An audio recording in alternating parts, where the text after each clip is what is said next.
Russian forces have gained the tactical initiative on almost all front lines in Ukraine. Amid the breaking victory of Wagner fighters in Soledar and their ongoing advance in Bakhmut, units of the Russian army launched an offensive in the Zaporozhye region, taking new advantageous positions. On the northern Luhansk front lines, a fierce battle is ongoing for control of Novoselovskoye, most of which remains under Ukrainian control. In its turn, the Ukrainian military is amassing forces in an attempt to attack the neighboring village of Kuzemovka, which remains under Russian control. In order to push Ukrainian units out from the Svatova-Kremenia road, Russian forces launch offensive operations from the positions in Zlaitova toward the village of Terny. In the area of Belogorovka and Sporna, infantry of the LPR shackles the Ukrainian units with some advances in forest plantations. Russian military operations in the area threaten the Ukrainian defense in Seversk and prevent the Ukrainian military from attacks on advancing Russian units in the neighboring Soledar region. One of the most active sections of the front remains Soledar. After the city and the village of Sol came under Russian control, the assault detachments of Wagner continued their offensive to the north. In recent days, Ukrainian units were knocked out of Krasnopolievka, which is located on the highway leading to Seversk.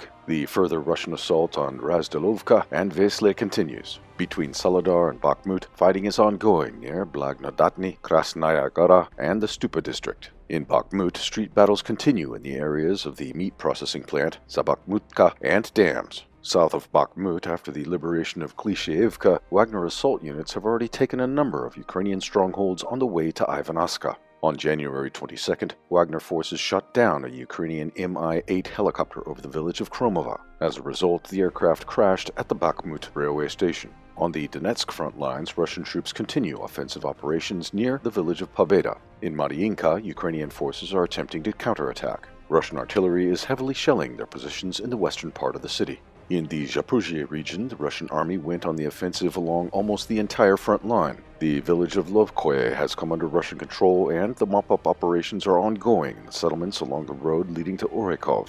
According to preliminary data, Russian forces entered Kamensk and fighting broke out on the streets. In the Orekov region, the armed forces of the Russian Federation are securing their positions in previously liberated settlements and are actively scouting for enemy positions. The Ukrainian military, in turn, is transferring additional forces to the area, trying to hold its positions on the outskirts of the city.